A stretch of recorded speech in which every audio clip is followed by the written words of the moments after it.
Hello dear student, मैं Ravi Sharma maths Nagar and G K Basti पर आपका स्वागत करता हूं।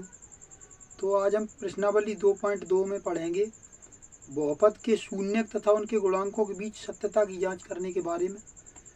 तो सवाल इस तरीके से है, निम्न द्विघात बहुपदों के शून्यक ज्ञात कीजिए और शून्यकों तथा गुणांकों के बीच संबंध की सत्यता जांच कीजिए। तो सबसे पहले क्या करना है, इस तरीके के सवालों में सबसे पहले हम उस समीकरण का हल निकालेंगे। समीकरण का जो हल होगा वही इसके शून्यक होंगे। फिर उसके बाद में एक फॉर्मूला होता है ax² + bx + c। ये द्विघात समीकरण के व्यापक रूप से उसकी तुलना करेंगे, जिससे a b c के मान आ जाएंगे। तो मूलों का योगफल जो हम निकालेंगे समीकरण के हल से, वो -b/a के बराबर आना चाहिए, और मूलों का गुणनफल जो हम निकालेंगे वो c/a के बराबर आना चाहिए। तो बात को समझिए क्या कह रहे हैं, देखो ध्यान से। तो एक सवाल है कि x² - 2x - 8। तो इस तरीके का कभी भी सवाल आएगा तो यहाँ पे ध्यान से देखना कि अचर पद जो भी होगा, अचर पद तुम्हारा कितना 8 है, उसके बाद यहाँ पे कितना 1 है, यहाँ 1 है और यहाँ पे 8 है। तो 8 का गुणा करेंगे जब हम 1 में, तो 8 बन गया 8। तो उस 8 के ऐसे दो फैक्टर करने हैं, उस 8 के ऐसे दो गुणनखंड करने हैं। अगर यहाँ पे माइनस है तो घटाने पर 2 मिलना चाहिए, अगर यहाँ पे माइनस है तो घटाने पर 2 मिलना चाहिए। मतलब ये कि 8 के अगर हम गुणा करें तो ऐसे 4 दूनी 8, और 4 में से 2 घटाओगे तो कितना आ जाएगा 2। यानी गुणा करें तो ये वाली चीज़ मिलनी चाहिए, और अगर घटाएं तो ये वाली चीज़ मिलनी चाहिए। अगर यहाँ पे माइनस है तो घटाने से मिलेगी, और अगर यहाँ पे प्लस है तो जोड़ने से मिलेगी। इतनी बात क्लियर। तो देखो, ये 2 की जगह पे हम 4 - 2 लिख देंगे, यहाँ पे 2 की जगह पे क्या लिख देंगे 4 - 2। देखो ध्यान से, तो x² माइनस इस 2 की जगह पे लिखेंगे हम 4 - 2, और ये x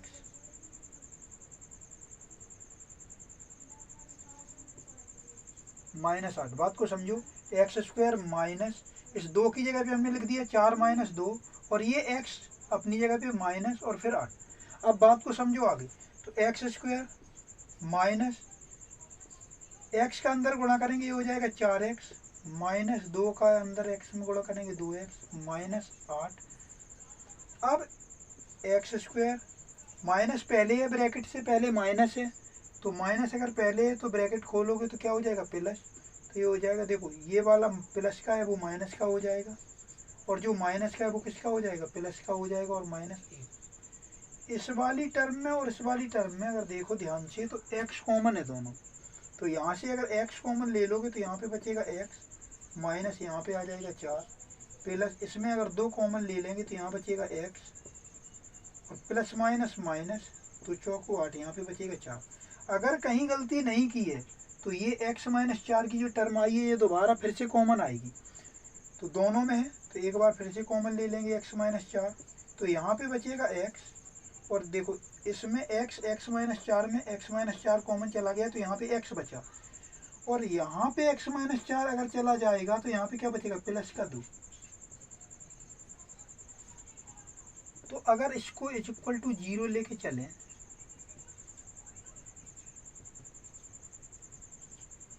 अब बात को समझो, अगर समीकरण का ये हल है तो इसका मतलब ये है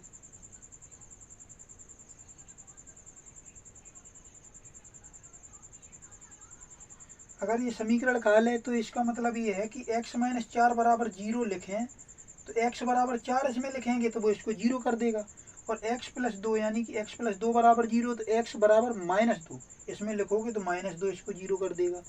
तो इसके जो मूल आएंगे, यदि x - 4 इसका एक गुणनखंड है तो इसको बराबर 0 कर दो, तो x बराबर कितना आ जाएगा 4, और x + 2 भी इसका अगर एक गुणनखंड है तो इसको 0 कर दोगे तो ये किसके बराबर हो जाएगा, x बराबर -2।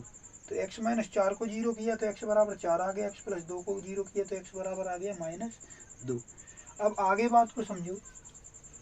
तो ये तो आगे इसके मूल, यही इनके शून्यक होते हैं, इन्हीं को हम कहते हैं मूल, अल्फा और बीटा। अब बात को समझो आगे। तो इसी सवाल में x - 2 आगे। अब बात को समझो, तो यहाँ पे क्या करेंगे, मूलों का योगफल निकालो। पहले मूलों का योगफल निकालो। तो मूलों का योगफल क्या है, मूलों का योगफल। तो मूल आए क्या क्या है, एक 4 और एक -2, तो दोनों को जोड़ दो। तो 4 प्लस -2, तो 4 प्लस -2, प्लस माइनस माइनस हो जाएगा और 2, 4 में से 2 जाएगा तो 2। तो ये जो 2 आया, देखो अब बात को समझो, यहाँ तक जो आपने निकाला, अब यहाँ पे गुणांकों के बीच संबंध की सत्यता की जांच करनी है, शून्यकों और गुणांकों के बीच। तो ये जो 2 आया उसको ध्यान से देखो। तो मूलों के योगफल का फॉर्मूला होता है बराबर -x का गुणांक बटे x² का गुणांक, -x का गुणांक बटे x² का गुणांक, ये फॉर्मूला होता है। तो बराबर, अब देखो यहाँ पे देखो, -x का गुणांक मतलब माइनस x का गुणांक, इसमें क्या है, तो x का गुणांक देखो ध्यान से, x का गुणांक विद चिन्ह, x का गुणांक विद चिन्ह लोगे तो कितना आएगा, -2, कितना आएगा, -2। तो माइनस फॉर्मूले वाला ये माइनस, और x का गुणांक -2 है, x का गुणांक कितना है, -2 है, और बटे में x² का गुणांक, तो x² का गुणांक यहाँ पे 1 है, तो ये आ जाएगा 1। तो देखो माइनस माइनस क्या हो जाएगा, प्लस, तो 2। ये देखो मूलों का योगफल हमने समीकरण के हल से निकाला तो 2 आया, फिर फॉर्मूले से निकाला तो 2 आया, इसका मतलब ये इसके बराबर है, और इतना ही करके दिखाना है। उसके बाद में आपको एक काम करना है, मूलों का गुणनफल भी निकालो। तो मूलों का गुणनफल, मूलों का गुणनफल क्या हो जाएगा, तो मूल कौन कौन से हैं, एक 4, एक 2, एक -2, तो मूलों का गुणनफल 4 × -2, तो यहाँ पे प्लस यहाँ माइनस, तो प्लस माइनस माइनस हो जाएगा, 4 2 जा 8, 4 दूनी 8। अब ये आना चाहिए c/a के बराबर, क्योंकि मूलों का गुणनफल होता है c/a, तो ये आना चाहिए c/a के बराबर। c मतलब अचर पद, अचर पद बटे x² का गुणांक, x² का गुणांक। तो अचर पद देखो, अचर पद कितना है यहाँ पे, तो विथ चिन्ह लेते हैं, विथ मार्क, -8, अचर पद हो गया -8 बटे गुणांक कितना है, x² का, x² का गुणांक है 1। तो यहाँ पे ध्यान से देखो तो -8 आ गया, क्या -8 आ गया है, इसका मतलब ये -8 वो बराबर आ गया -8 के। पर इतना काम इसमें करना है, सबसे पहले समीकरण को सॉल्व करना है, समीकरण को सॉल्व कर लिया, उसके बाद में कुछ वैल्यू आ जाएगी, जिस चर में समीकरण होगा, इसमें यहाँ पे x चर में समीकरण था तो x की वैल्यू आ गई, किसी दूसरे चर में समीकरण रहेगा तो उस दूसरे चर में वैल्यू आ जाएगी। फिर वो वैल्यू निकालने के बाद में, उसके बाद में फिर मूलों का योगफल निकालो, फिर मूलों का योगफल उस फॉर्मूले की मदद से निकालो, फिर उसके बाद मूलों का गुणनफल निकालो, उसके बाद उस फॉर्मूले की मदद से जो हमने बताया c/a और -b/a, तो मूलों का योगफल -b/a और मूलों का गुणनफल c/a। क्लियर है, नोट कर लो।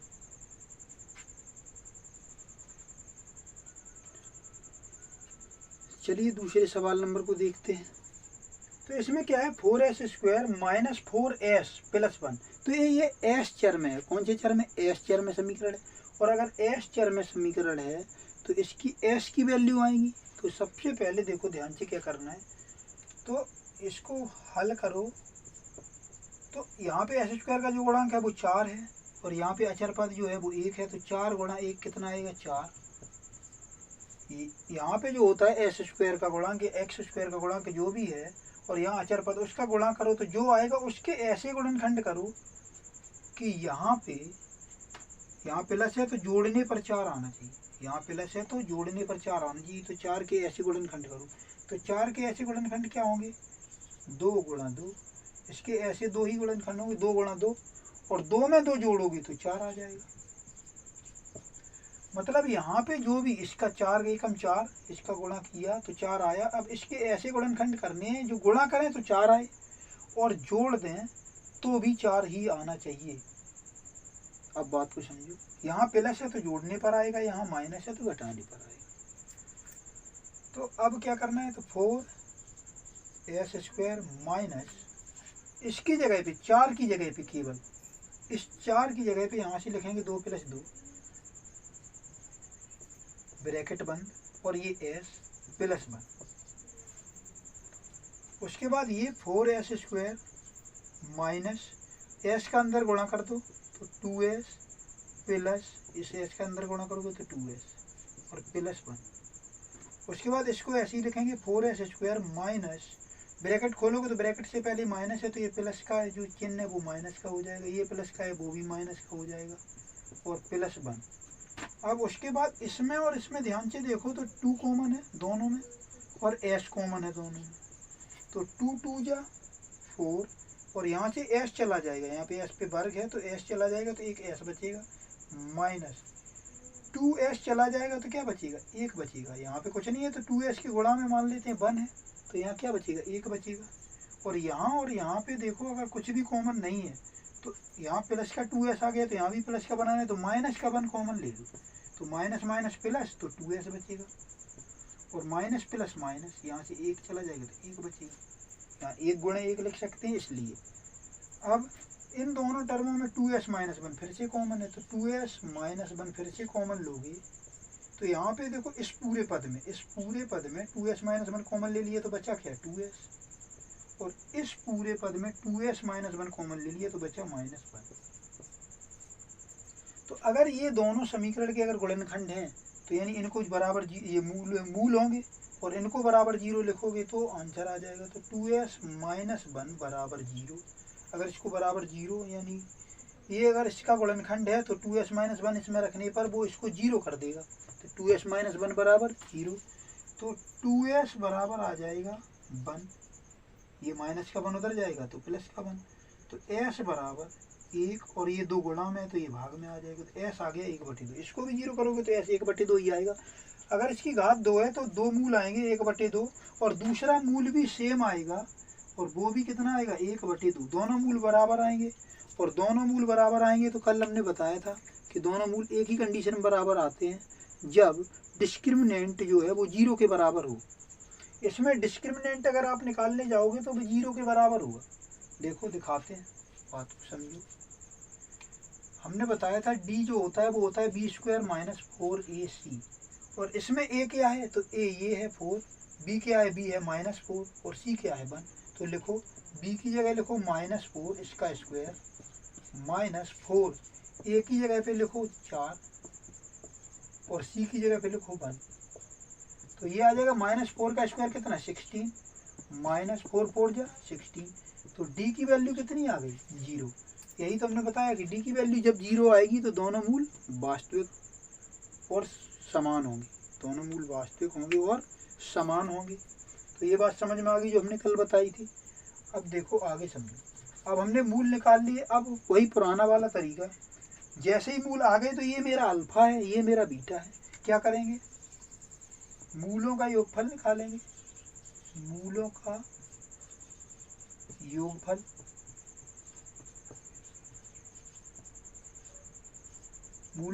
क्या हो जाएगा तो 1/2 ये 1/2 ये, तो मूल 1/2 ये आया है और 1/2 ये आया तो 1/2 हाफ और हाफ दोनों जोड़ोगे तो 1 हो जाएगा। क्या ये माइनस b/a के बराबर आया है, माइनस b/a और माइनस b क्या है x का गुणांक, माइनस x का गुणांक बटे x स्क्वायर का गुणांक वही तो है माइनस b/a। तो माइनस b क्या है तो b यहाँ से देखो ध्यान से तो माइनस फॉर्मूले वाला और b जो है वो ये है -4, तो b की जगह लिखेंगे -4 और बटे a की जगह क्या लिखेंगे 4, a की जगह लिखो 4। तो ये देखो माइनस माइनस हो जाएगा प्लस 4/4, ये आ गया ये इसके बराबर आ गया। अब निकालो मूलों का गुणनफल। मूलों का गुणनफल देखो मूलों का गुणनफल क्या होता है, मूलों का गुणनफल यहाँ से 1/2 और 1/2 दोनों का गुणा कर देंगे तो 1/2 मूल आया था, समीकरण के जो हल है वही मूल है तो 1/2 और 1/2 दोनों को गुणा कर दिया तो ये कितना आ गया, ये आ गया 1/4। क्या ये c/a के बराबर है। मूलों का गुणनफल क्या होता है अल्फा इंटू बीटा जो होता है वो c/a। तो अचर पद यहाँ पे देखो ध्यान से, तो अचर पद कितना है 1, तो 1 और a की वैल्यू कितनी, a की वैल्यू है 4 तो a की वैल्यू लिख देंगे 4, तो ये 1/4 के बराबर आ गया। इसका मतलब यही सिद्ध करना था। बात समझ में आ गई? तो यही मूलों के गुणांकों, शून्यकों तथा गुणांकों के बीच संबंध की सत्यता यही है। बात समझ में आ गई होगी। कुछ अदर टाइप के सवाल लेते हैं। x² -3 -7x, ये सवाल है।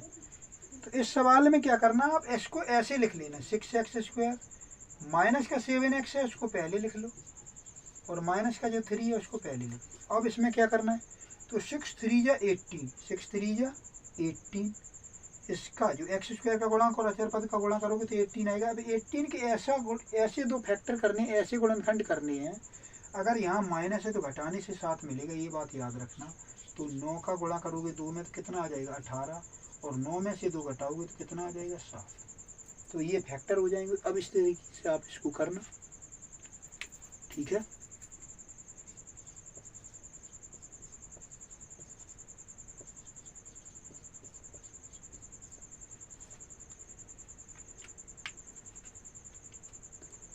कभी ऐसा हो सवाल में अचर पद ही ना हो, तब उस कंडीशन में क्या करोगे, तो उस बात को समझो। यहाँ पे क्या करेंगे, दोनों में अचर पद है ही नहीं, ये दोनों पदों अचर पद है ही नहीं। इस समीकरण में, द्विघात समीकरण में अचर पद है ही नहीं, और अचर पद नहीं है तो क्या करो, यहाँ से और यहाँ से आप 4 और u कॉमन दिख रहा है तो ले लो। तो यहाँ पे 4u कॉमन चला जाएगा तो बचेगा u, और प्लस यहाँ पे बचेगा u कॉमन चला जाएगा, 4 दूनी 8, यहाँ 2 बचेगा। तो इसका मतलब ये जो है 4u और u + 2 इसके क्या है, फैक्टर हैं। और अगर ये फैक्टर हैं तो ये समीकरण का हल है। तो 4u बराबर जब हम 0 लिखेंगे तो u बराबर क्या आ जाएगा, 0/4। तो u कितना आ जाएगा 0। एक तो मूल ये आ जाएगा, अगर u में है समीकरण तो u वाले मूल आएंगे, u बराबर आएगा मूल। और 8u, देखो अब यहाँ पे समझो इसको 0 कर दिया। अब u + 2 को 0 करें, ये दोनों गुणनखंड हैं तो इसमें रखोगे तो 0 करेंगे इसको। तो u + 2 बराबर 0, तो u बराबर आ जाएगा -2। तो दो मूल आ जाएंगे, एक तो आ जाएगा ये और एक आ जाएगा u बराबर -2, ये दोनों आ जाएंगे। अब क्या करना है, अब फिर वही पुराना काम, मूलों का योगफल निकालो, मूलों का योगफल। तो मूलों का योगफल क्या हो जाएगा, देखो ये 0 है, एक मूल 0 है और दूसरा मूल प्लस -2 है, तो -2। तो 0 + -2 + माइनस और 2, तो 0 में से 2 घटाओगे तो -2 ही आ जाएगा। क्या ये -b/a के बराबर आया, तो -b/a, तो माइनस फॉर्मूले वाला, और b की वैल्यू यहाँ से देखो, तो b की वैल्यू u, यहाँ पे b की जो मतलब जो गुणनखंड, इसकी तुलना करोगे au² + bu + c से, तो b की वैल्यू यहाँ क्या हो जाएगी 8। मतलब जिसपे एक पावर है ना, यहाँ पे कुछ भी हो, जिस पे एक पावर है उसका गुणांक भी होता है। तो इसका गुणांक ये विद चिन्ह +8 है, तो 8। उसके बाद में a की वैल्यू देखो अगर, तो a की वैल्यू कितनी है 4, तो a की वैल्यू हो जाएगी 4, तो 4 दूनी 8, तो ये देखो -2 बराबर आ गया -2 के। अब मूलों का क्या निकालेंगे, गुणनफल। तो मूलों का गुणनफल निकालो, मूलों का गुणनफल।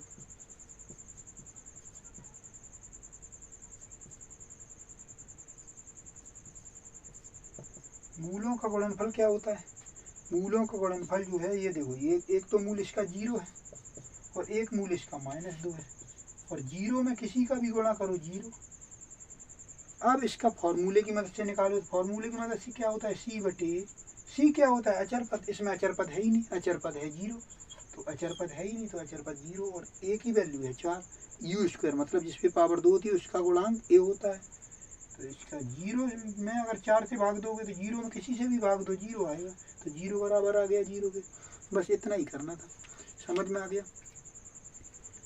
ये भी सवाल अच्छा सवाल है। इसमें देखो जिस पे पावर 1 होती है उसका गुणांक जो होता है वो होता है b, इसमें वो पावर जो है वो है ही नहीं, तो इसमें मतलब b क्या है, वो 0 है। मतलब इसमें स्क्वायर वाली पावर वाला गुणांक जो है वो a आता है, तो वो है t की पावर 2 है। इसका मतलब a, इसकी तुलना करोगे at² + bt + c, इससे करोगे तो a बन आ जाएगा, t वाला है ही नहीं टर्म, तो बी 0 आ जाएगा और सी -15 आ जाएगा। तो इसको करने का तरीका क्या है? अब इसमें उस तरीके से गुणनखंड नहीं कर सकते, तो इसमें क्या करेंगे, वर्गांतर लगाना पड़ेगा। वर्गांतर लगाने के लिए देखो ध्यान से समझो क्या करेंगे। तो इसको इस तरीके से लिखो, t² -15 को ऐसे लिख सकते हैं √15 और इस पे लगा दो वर्ग। तो इसके दो गुणनखंड आ जाएंगे। देखो a² - b², तो a + b एक कोष्टक में, दूसरे में a - b, तो t + √15 और दूसरे कोष्टक में हो जाएगा t - √15। इस तरीके से हो जाएगा। अब ये अगर इसी के दोनों गुणनखंड हैं तो यानी t बराबर -√15 अगर यहाँ पे लिखें तो ये 0 हो जाएगा। मतलब इसको यहाँ पे लिखने से ये 0 हो जाएगा। तो t + √15 = 0, और अगर ये 0 है तो t बराबर कितना आ जाएगा, -√15। और ऐसे ही इसको अगर 0 करें t -√15 को, तो t बराबर कितना आ जाएगा, तो -√15 उधर ले जाओगे तो +√15। तो ये आ जाएगा एक मान और ये दूसरा मान। अब मूलों का योगफल निकालो। तो मूलों का योगफल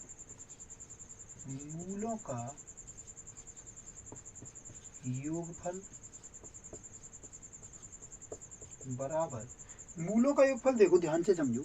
मूलों का योगफल क्या है, वही ये मूल आए हैं जो दोनों, इसका योगफल निकालोगे तो एक मूल आया -√15 और एक मूल आया +√15, और दोनों को जोड़ोगे तो वो आ जाएगा 0। क्या ये -b/a के बराबर आया, बस ये चेक करना है। तो -b कितना है, तो b हमने पहले ही बताया, इसमें जो जिस पे पावर 1 होती है उसका गुणांक, तो इसमें t² की पावर है, फिर अचर पद है, इसमें ऐसी पावर कोई है ही नहीं। तो इसीलिए b की वैल्यू क्या हो जाएगी, 0 हो जाएगी। और a की वैल्यू है 1, t² का गुणांक कितना है, यहाँ पे कुछ नहीं है तो 1, तो 0 से अगर 1 में भाग करोगे तो वो 0 ही आ जाएगा। और माइनस का 0 प्लस का 0 होता नहीं है, ये बात समझ में आ गई। 0 ना ही नेगेटिव है ना ही पॉजिटिव है। उसके बाद निकालो मूलों का गुणनफल। मूलों का गुणनफल निकालते हैं। तो गुणनफल देखो ध्यान से, मूल आया कौन कौन सा, एक आया -√15 और एक आया √15, यही तो दोनों मूल आए हैं। तो माइनस प्लस माइनस √15 का √15 में गुणा करोगे तो पूरा 15 हो जाएगा। √15 का √15, क्योंकि इसकी पावर 1/2, 15 की पावर 1/2, और इसमें भी 15 की पावर 1/2, तो बेस समान होगा तो पावर ऐड हो जाएगी। तो 1/2 में 1/2 जोड़ोगे तो पूरा 1 हो जाएगा। तो 15 की पावर 1 यानी कि 15। क्या ये जो -15 आया, इसको इधर लिख लेते हैं, -15 जो आया, क्या ये c/a के बराबर आया है? तो c कितना है, तो देखो c इसमें -15, अचर पद जो है वो कितना है, -15, और a की वैल्यू 1, तो ये कितना आ जाएगा, -15। तो बस यहाँ तक समझ में आ गया। तो ये शून्यों तथा गुणांकों के बीच में संबंध की सत्यता की जांच करने का मेथड। तो पहले क्या करते हैं, पहले समीकरण का हल निकालो। किसी भी टाइप का सवाल हो उसका पहले हल निकालोगे। उसके बाद जो भी अगर द्विघात समीकरण है तो 2 मूल आएंगे, उन दोनों मूलों का पहले गुणनफल निकालो, फिर फॉर्मूले की मदद से उसका निकालो गुणनफल, उनका योगफल निकालो, फॉर्मूले की मदद से उनका योगफल निकालो। बस इतना काम करना है। तो सवाल ये है v² + 4√3 v -15 तो यहाँ पे अगर माइनस है तो घटाने से आएगा, बात को समझो, घटाने से आएगा। तो 5 × 15, तो √3 लाना है तो इसका मतलब 3 को तोड़ लो, √3 गुणा √3 में, तो इसका इसमें गुणा करोगे तो ये आ जाएगा 5 √3 और ये √3 लग। तो 15 के ऐसे दो गुणनखंड कौन से होंगे, 5 √3 गुणा √3। तो 5 √3 में से जब √3 घटाओगे तो ये 1 √3 है, तो 5 √3 में से 1 √3 जाएगा तो कितना बचेगा, 4 √3, और गुणा करोगे तो √3 का √3 पूरा 3 और 5 दिया 15, तो गुणा करोगे तो 15 आ जाएगा और घटाओगे तो ये आ जाएगा। तो इसको देखो 4 √3 की जगह क्या लिखेंगे, 5 √3 माइनस √3, ये वाली बात यहाँ पे लिखनी है। तो b देखो, अब बात को समझो, यहाँ पे क्या करना है, हल b² प्लस 4 √3 की जगह पे हम यहाँ पे केवल इसकी जगह पे लिखेंगे क्या, 5 √3 माइनस √3 और ये जो v है ब्रैकेट के बाहर -15। अब क्या करना है, तो v² प्लस तो v का अंदर गुणा कर दो, और पहले प्लस है तो ब्रैकेट भी खोल दो। यहाँ माइनस होता है तो चिन्ह बदलते हैं, लेकिन अब यहाँ प्लस है तो कोई दिक्कत नहीं है। तो v का अंदर गुणा करेंगे तो ये हो जाएगा 5√3v माइनस, इसका इसमें करेंगे तो √3v माइनस 15। अब यहाँ पे ध्यान से देखो कॉमन क्या लेंगे, कॉमन देखो ध्यान से क्या लेंगे। तो यहाँ पे अगर v कॉमन ले लें तो यहाँ बचेगा v प्लस, यहाँ से b चला जाएगा तो बचेगा 5√3। और इसमें ध्यान से देखो तो सबसे पहले दोनों प्लस के आए हैं इसमें, तो सबसे पहले इसमें दोनों माइनस के हैं तो माइनस कॉमन लेना पड़ेगा, तभी तो दोनों प्लस के होंगे। दोनों प्लस के बनाने पहली बात। उसके बाद यहाँ पे दोनों में अगर देखो ध्यान से तो √3 कॉमन है। देखो 15 को इस तरीके से नहीं लिख सकते, 15 को ऐसे लिख सकते हैं, 15 को लिख सकते हैं 5 गुणा √3 गुणा √3। तो √3 अगर कॉमन चला जाएगा तो बचेगा क्या 15 में 5√3, और √3 यहाँ से जाएगा तो पहले यहाँ पे माइनस माइनस प्लस हो जाएगा, बचेगा v, और माइनस माइनस ही हो जाएगा प्लस। 15 में √3 चला गया तो बचेगा क्या 5√3। और अगर कहीं गलती नहीं की है तो ये वाला ब्रैकेट फिर से दोनों टर्मों में कॉमन मिलेगा।